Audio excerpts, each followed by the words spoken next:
think it's probably safe to say that most of us are experiencing new things this year. Wearing a mask, working from home, mandated social distancing, and add to that an election cycle that has divided people, sometimes even within the same household. Are you feeling anxious? Are you maybe even feeling depressed? Well, if so, it's time to take a breath and take a step back. It's time to give those feelings some attention, and that may mean giving yourself some attention. It's called self-care, and that's the subject of today's Wellness Wednesday.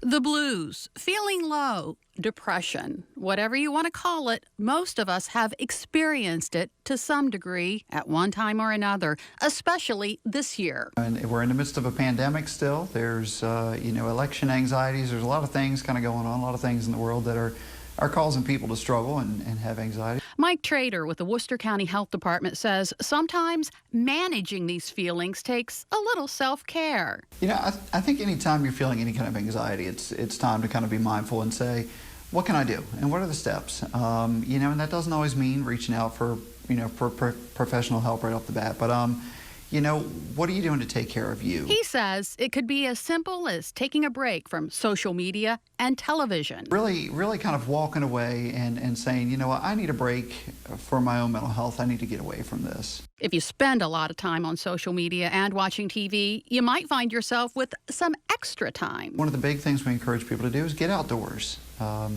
Get out, take a walk, you just go sit outside, whatever it is. Take time for friends and family. He says even if that time spent with family is virtual, it can still be healing. Engage in those relationships that are supportive and that make you feel good.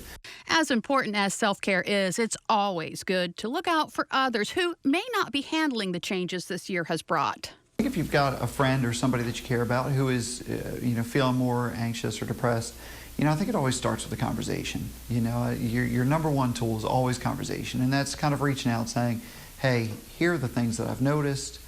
It's expressing concern, I'm concerned about you, letting the person know that you care, and then really kind of asking them what's going on.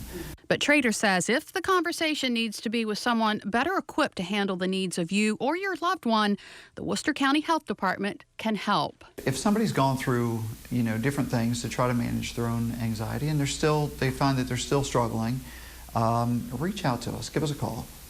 If it comes to a point that professional help is something that you need or that you want to talk to a therapist and kind of reach out in that way, reach out to us. And it can be done without leaving your home. One of the great things about this pandemic is it's really increased our ability to use telehealth as an option for folks. And what that means is the vast majority of services that we can provide to you, as you sit at your kitchen table or on your sofa. We can do video telehealth therapy. We can do, even right now, we can do phone therapy, which is something the state's allowing us to do right now. And that, these things may or may not exist beyond the pandemic, but right now they're there and they're an option to folks. And we want folks to make sure that they know that that's there and take use of it. Trader says being mindful of when you're feeling anxiety or depression and knowing when it's time to reach out for help is important, especially with the holidays coming up. The holidays can be rough for some folks. For some folks there's, the schedule can get a little busier. It's, you spend time around some folks that you might not otherwise spend time around, and sometimes that can be a little extra stress-provoking. Finances and just worrying about are things going to go right? That can definitely be a thing. And so, when those things come on, again, it's a great opportunity to put some of these self-care practices into place. But he warns that self-care shouldn't include holiday cheer in the form of alcohol. In the moment, it might seem helpful, but in the long run, we know that it's not helpful. Even biologically, if you look at how alcohol and how substances affect your body, long term, it's not in a good way, and long term, it's not going to improve anxiety or depression. Self-care that includes the whole self, eating healthy, getting some exercise, and creating a sense of mindfulness. We don't know what's next as we navigate our way through the pandemic, but a little self-care will go a long way toward getting through it strong and healthy. And Mike says yoga and meditation go a long way toward helping with anxiety and depression. He says there are plenty of videos online to guide you. Also, speak up for yourself. Let those around you know how you feel, especially with the holidays coming up. If you're not comfortable with plans to get together, say something.